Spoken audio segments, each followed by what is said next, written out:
TDP ने बहुत बड़ी डिमांड कर दी है एनडीए कन्वेनर से नई सरकार को लेकर। ये बड़ी खबर हम इस वक्त आपको बता रहे हैं। टीडीपी ने अपनी मांग रखी है और मांग में क्या कुछ उसकी ओर से रखा गया है हम आपको बताएंगे, लेकिन स्पीकर पद यहां पर उसकी ओर से मांगा गया है। बड़ी खबर इस वक्त की, स्पीकर पद जो कि सबसे महत्वपूर्ण होता है वो यहां पर मांग लिया गया है टीडीपी की ओर से। लगातार टीडीपी इससे पहले 5 मंत्री पद भी मांग चुकी है, लेकिन ये बड़ी खबर हम आपको बता रहे हैं।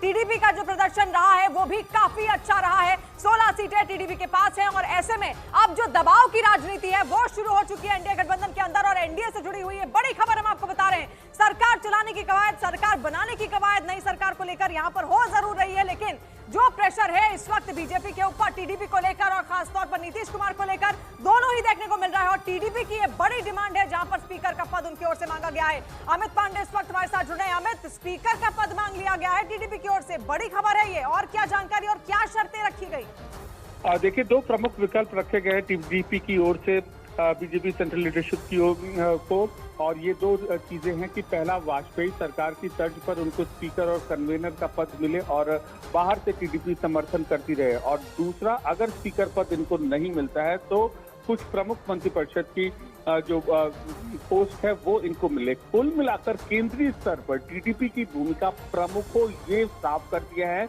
कल की बैठक में जो पीयूष गोयल और चंद्रबाबू नायडू की मुलाकात हुई थी, उन्होंने ये संकेत दे दिए हैं। तो आने वाले दिनों में इस पर अभी 2 से 3 राउंड की बातचीत होगी। स्पीकर पद की मांग पर इच्छुक है बहुत ज्यादा टीडीपी, और इसके साथ साथ कन्वीनर पद की भी मांग पर इच्छुक है। तो ये दोनों पद यहाँ पर मांग लिए गए हैं टीडीपी की ओर से। क्या लग रहा है अमित, क्या ये पद यहाँ पर दिया जाएगा? क्योंकि स्पीकर का जो पद होता है अपने आप में बहुत महत्वपूर्ण है, एक महत्वपूर्ण भूमिका निभाता है यहाँ पर स्पीकर, और वही पद टीडीपी अब मांग रही है। अब बीजेपी पर दबाव की राजनीति कहीं ना कहीं होती हुई दिख रही है।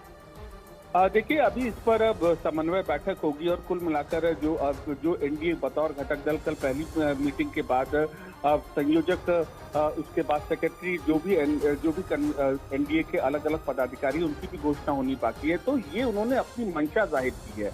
अब इस मंशा को किस तरीके से लिया जाएगा, अन्य सहयोगी दलों की क्या राय है, इस पर एक विस्तृत विचार किया जाएगा। लेकिन सबसे बड़ी खबर यही है, टीडीपी ने अपनी मंशा साफ कर दी है। उसको स्पीकर पद और कन्वीनर पद चाहिए। अगर स्पीकर पद नहीं मिलता है तो प्रमुख मंत्रिमंडल पद की चाह है उसे, और केंद्रीय स्तर पर अपनी प्रमुख भूमिका इस पूरे सरकार में वह चाह रही है। जी अमित, तो बड़ी खबर इस वक्त हम आपको बता रहे हैं। टीडीपी ने स्पीकर पद की डिमांड यहां पर कर दी है। इसके अलावा नेशनल एनडीए का जो संयोजक पद है वो भी उसको चाहिए, और अगर ये पद नहीं मिलते हैं तो 5 बड़े मंत्री पद उनको चाहिए, और ऐसे में ये शर्तें पूरी करना अब बड़ी जिम्मेदारी यहां पर बीजेपी की होगी। इसके अलावा नीतीश कुमार की ओर से भी 3 मंत्री पद यहां पर मांगे गए हैं। तो आगे देखना होगा भविष्य में किस तरीके से ये तालमेल